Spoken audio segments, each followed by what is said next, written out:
Okay, here we will begin our discussion of advanced mathematics. And undeniably, right, one of the advanced topics that we will tackle as engineers, right, will be about differential equations, right? So for this one, right, for this video, we'll talk about what differential equations are, in case you guys have forgotten, right? How it's different to normal algebraic equations, the different kinds of adjectives or the nouns that you would ascribe to differential equations, and then just a general kind of way for us to try and solve differential equations analytically. Right? We'll talk about what analytical and numerical means soon, right? But not now. Okay. So let's start right with differential equations. Right. We have finished, right? Your prerequisite for the subject should have been Caling 3, basically differential equations. So, in general, we have finished our discussion already for differential equations before, but for now, it's important because we didn't touch on a lot of things back then, right? So it's worth reigniting the topic now. So we just get a feel for it again, right? Differential equations are equations wherein you have literally just differentials of your different variables, right? That is, right, in opposition to normal quote unquote algebraic equations wherein, right, you only have missing variables. Like, say, for example, x squared minus 3x plus 7 is equal to 0. Something like this, right? This would be an algebraic equation. Why is that the case? Because we are missing this value, or rather, we are missing the value of this variable x. So when we are asked to solve or evaluate for this algebraic equation, we must get, or we must find a value of x that satisfies the given equation. What does satisfying the equation here mean? Basically, if you plug in the value of x into every instance of x in here, this would prove to be true, right? The left side would equal the right side, everyone's happy, period. However, for differential equations, the difference now lies in the fact that if you are to solve a differential equation, what is being required of you is now quite different. Say, for example, something as easy as something like this. dy over dx is equal to x times y. Something like this, right? What would happen now is that, well, in this case, you now have two variables. Not only do you have two variables, you also have, right, basically a differential, right? There is a differential here, right? The derivative of y with respect to x, that creates a sort of relationship between them, right? And so now when you're being asked to solve this thing, what is now no longer being asked of you is to get a specific value of x or y that would make the whole thing correct. No, it's more of a relationship between y and x. What is now being asked of you is a function of x, right? Y is a function of x is a function of y, either which, right? You just need a relationship that would make this whole equation true. That is what we need, right? And for differential equations, we can see how different they are because now we have things like this, right? Whereas in algebraic equations, the only things that are missing again are the variables themselves. So this is a more of a high level, right, kind of solution finding. And as you can see with differential equations, the possibilities are endless. I mean, like, the same is true for algebraic equations, but in here, differential equations require that we need to be very smart about how we approach these things, right? We can't go in head first, although, right, that is what we'll be doing at the end of MEADMAT, right? At topic 7, we'll be trying out brute force, quote unquote, brute force solutions to differential equations.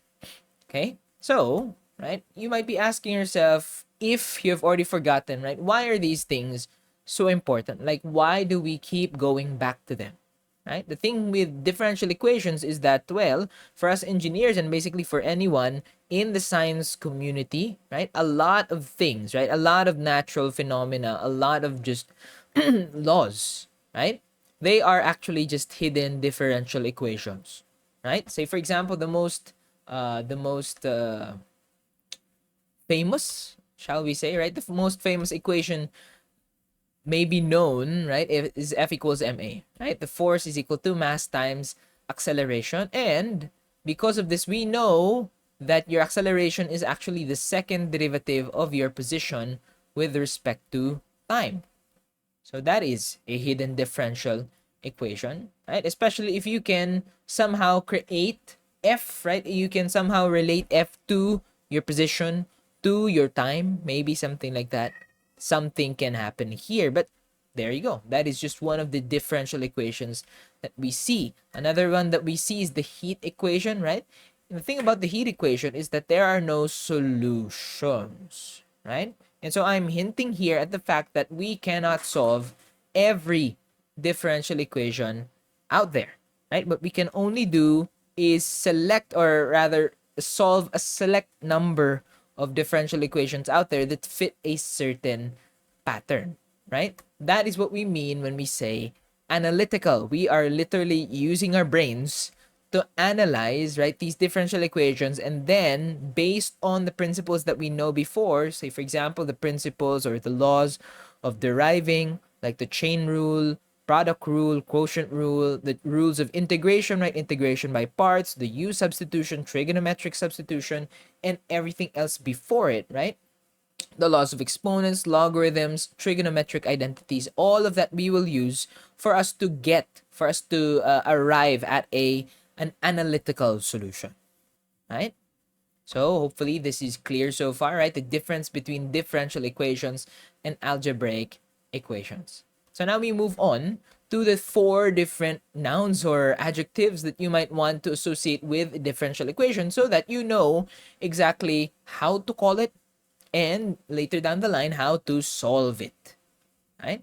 First we have order. O for order, right?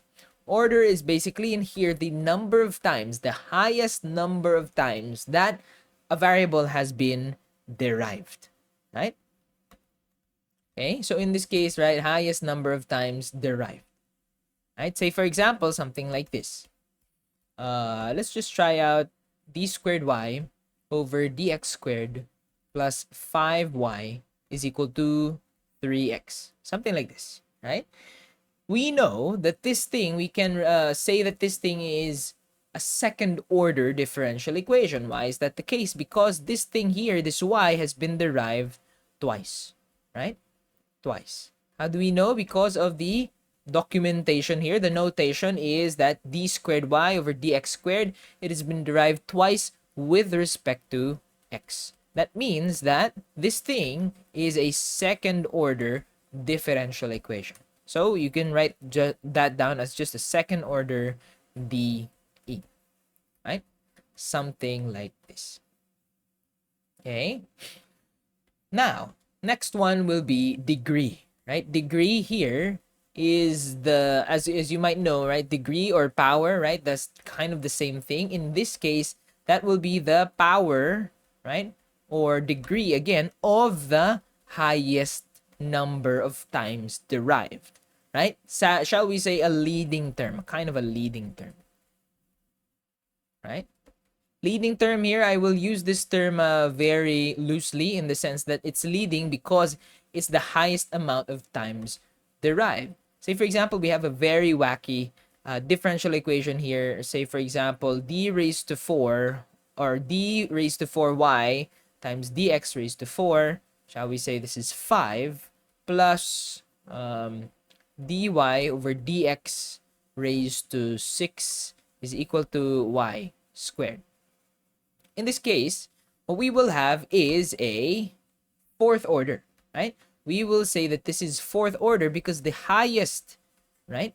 The highest amount of times that something, a variable was derived is 4, right? It was derived 4 times with respect to x. However, what you might say is that, okay, for the degree, it might seem that 6, it's the fourth order 6th degree. But in this case, we need to be very clear that this is not the correct answer. What the correct answer is here should be 5 because 5 is the degree, right? 5 is the degree of the quote-unquote leading term. In this case, the leading term just means the highest number of times that was derived, right? So even if the 6 is higher, we do not care, right? Say, for example, if this were 2, this would just be second degree, right? Even though 6 is much higher, it's still just second degree, okay?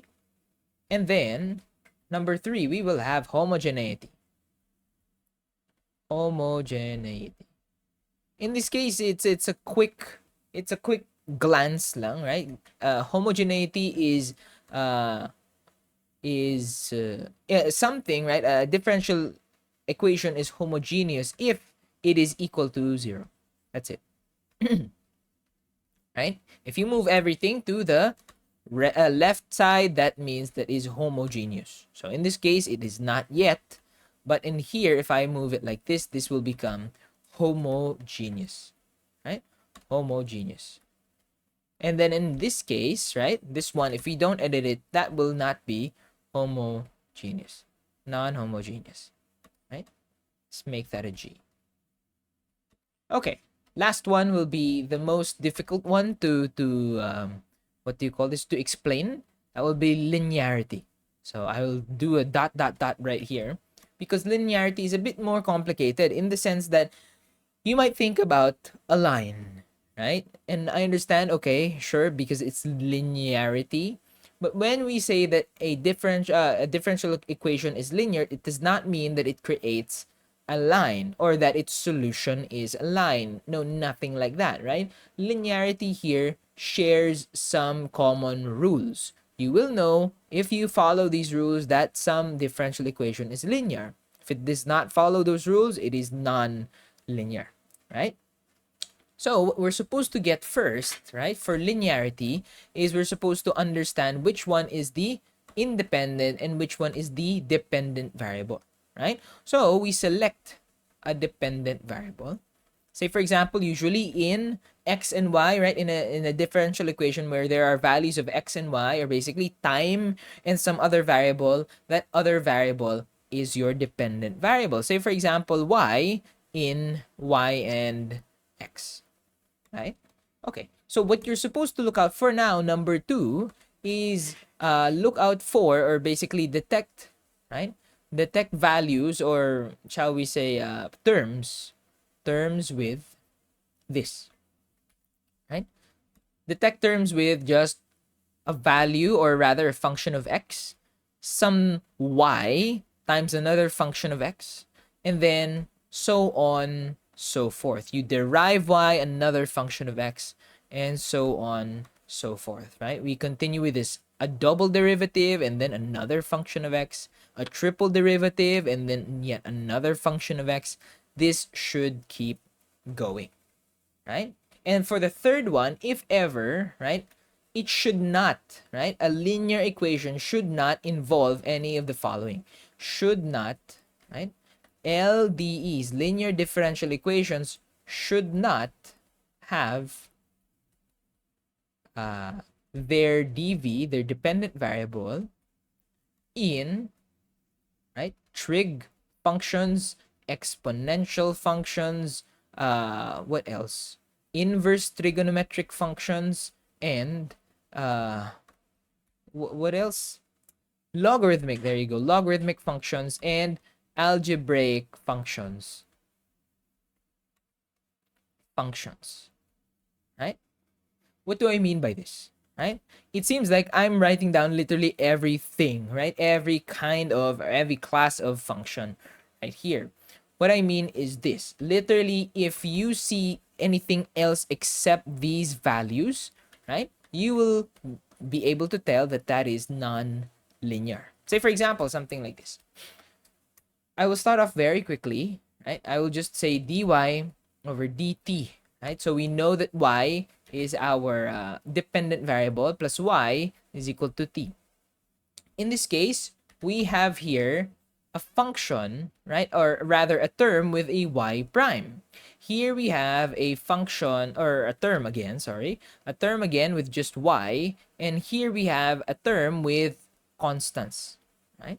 So this for all intents and purposes, this is what we would call a linear differential equation. Something else would be something like this. Say, for example, we now have two derivatives, right? A second derivative of y with respect to time, plus, let's shake it up a little, 3t squared times dy over dt plus, right, y squared and then t, or let's just say sine of t, right? Again, this sine of t might seem a bit disconcerting, but we do not care about the independent variables. The only thing we care about dependent variables are the only thing we care about them is that they should accompany themselves, only themselves, right? Again, let's try this out. This should only have y double prime, right? This is the term with the y prime, and then this now is no longer just y, it is y squared. So now this would make us say that this is no longer linear. Look at that, squared, right? This is what makes it non-linear. And if that were only y, that would still be linear. And even if we say that this thing has a trigonometric function, it's still going to just be constant. So no one really cares about that one, right? That means that this thing is non-linear, right? So literally anything else like this would constitute it being non-linear. Say, for example, a y squared would make it non-linear, right? Y squared would make it non-linear. Say, for example, square root of y would make it non-linear. Very clearly, ln of y would make it non-linear. What else? Sine of y would make it non-linear, right? Let's just go through everything then. Arctangent of y would make it non-linear. And, right? Ano pa ba? Right? Trig is done. Exponentials, of course, exponentials. E raised to y would make this non-linear. Inverse trig, logarithmic, and algebraic. Even if you spot something as inconspicuous as 1 over y, that is already not possible. And combinations, right? Combinations as well, right? So besides number 3, there is a little asterisk in here, right? You should also not allow their combinations. No combinations allowed.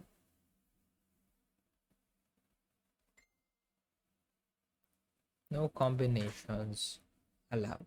So in this case, something like y times dy over dt is not allowed because now you are mixing just your y and your y prime, which is not possible, right? Or rather, it is possible, of course, but now it is what we call non-linear. So say, for example, let's try to construct something that is a linear differential equation. Let's just say, I don't know, something sine x plus e raised to x, right? And then this is going to be d squared y over dt squared plus something really scary, ln of x plus, I don't know, 3 over x times dy over dt. Oh, wait a second. This should be t, right? Sine t, e raised to t, ln t, 3 over t. And then we will have arctangent of t squared times y, right? The y is outside of this, is equal to, I don't know, t raised to pi, something like that, right? As you can see, everything in here, right? These functions of t we do not care about, right? These functions of t are something we do not care about because they are just, right? The only things we should look at would be this one, which is y double prime, this one, which is y prime, this one, which is just y, and well, this part is the constant part. This would make it linear, right? This would make it a linear differential equation. This is very hard to solve, of course, right? Because I'm just like freeballing, right? What the differential equation would be, but that is a linear differential equation. As you can see, this is what we call a linear combination. That is why it's called linear or non-linear. That comes from the word, or that comes from the phrase linear combination. These things need to present as a linear combination for them to be a linear differential equation. Again, if we add anything to this, literally if I square this, no longer linear. If I were to multiply this by y, no longer linear. If I were to y squared that, no longer linear. If I were to add another y in here, well, I can just combine these two, that would still be linear. If I were to add y squared, however, that is no longer linear. Right? Hopefully, we get what's happening so far. And just as a little bonus, right? A bonus here would be the split between ordinary, right? Ordinary versus, right? Versus partial, right? P for partial, right? In this case, we are only looking at how many variables are here. For ordinary differential equations, this is basically just 2 variables, right? And then for partial differential equations, it will make sense. This is going to be 3 plus 3 or more variables, right? So those are the full scope of things that you can use to describe a differential equation, right? What we can now do is we can visit back here. We can say that this thing is a second order first degree. It's first degree because you just raise it to the power of 1. And then, right, is this linear? This is your y double prime. This is your y. And then this is your constant. So it is linear. So far it is linear. And then it is also homogeneous. So, second order, right? Second order, first degree, homogeneous, linear, and ordinary differential equation, right? Now, for this one, again, let's try and see. Of course, this will already be nonlinear because now we are raising this whole thing to the power of 5.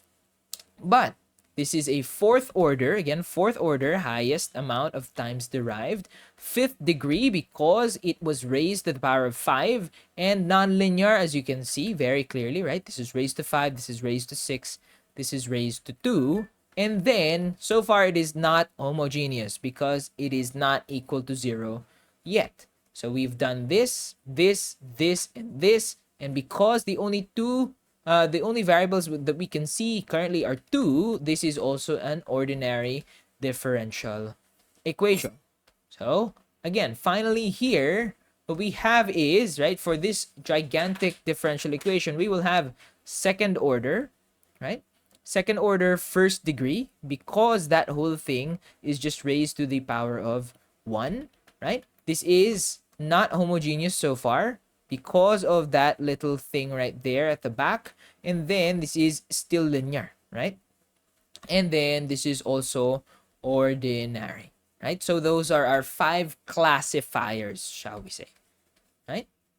Now, before we go, right now, before I end this recording, right, there is a general path that we go through when we're talking about differential equations, when we're solving differential equations. When you want to analytically try and solve a differential equation, there is, shall we say, an invisible flowchart, right? When you see a differential equation, right? When you see a differential equation, what happens is that your mind goes through a couple of classifiers, the most important of which will be, right, the order, right? What order? What order? So let's have this as a diamond. And now basically, if you were to say, right, if this were first order, right? If this were first order, right? This were first order, what we would do is, of course, we would try and solve it 1, 2, 3, 4, 5 different ways, right? This is, if you guys remember, back in Caling 3, variable separable, right? Linear differential equation, exact equations, right? Homogeneous coefficients, and your Bernoulli differential equation, right? For the next video, I will only be discussing variable separability, the linear differential equation, right? And the exact equation methods, right? These two, I feel like we don't have time for these, so we will forgo them. Okay. Now, what if it's higher order, right? What if it's higher order? Higher order. What will happen here now is that you must first try out the differential operator, right? The differential operator, and then ask yourself, is it homogeneous? Homogeneous. Homogeneous, right? This is another decision, right? And then what basically happens is that if it is homogeneous, right? If it is, then you have solved it, right? You've solved it. Now, if it's not, right, there are two ways that this can go. First off would be the method of undetermined coefficients, and the other one would be variation of parameters. For this case, I will only be tackling the method of undetermined coefficients again, right? So I'll be tackling the differential operator alongside the method of undetermined coefficients. And lastly, we can opt not to do all of this. We can instead opt, if you are feeling very confident with your algebra skills, we can just take the path of the Laplace transform, right? That is our last bit. This is the last thing that I will discuss for the analytical solutions for differential equations. This will be our blueprint, right? First off, I will describe these three. I will use them in what do you call this, in equations, right? In problems. I will then describe these, the differential operator, and then the method of undetermined coefficients, and finally I will go through the Laplace transform for the final video. Okay, so that is our summary, right? That is our summary so far. So I hope to see you in the next video. Okay.